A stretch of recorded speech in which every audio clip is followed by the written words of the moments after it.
one of our biggest and exciting and shining announcements.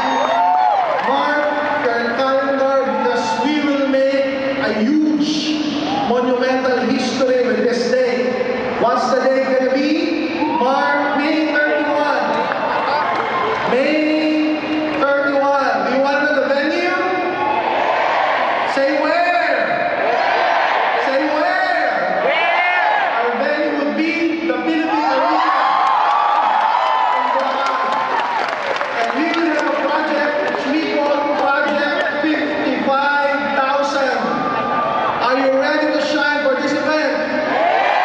Not only that we're going to fill this place with 55,000 leaders and distributors nationwide, but we will break a Guinness Book of Record. Philippines and Alliance in Motion Global will be known for breaking this record for creating the biggest human logo. Okay? Yung logo ng Alliance in Motion Global made up of 55,000 people all wearing the same shirt. Yes.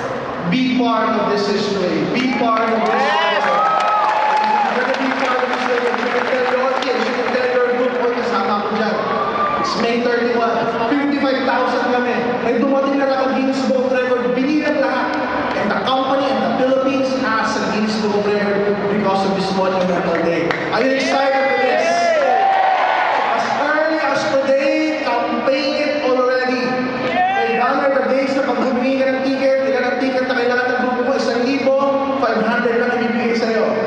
Ilan ang kailangan ng grupo mo? 4,000, 2,000 lang ibibigay sa'yo.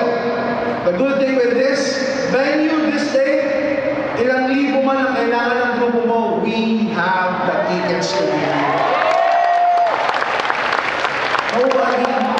Nobody have done it before. 55,000. I think we will be the first eminent company that would gather that much number, not only in Asia, not only in the Philippines, but around the world. Are you excited?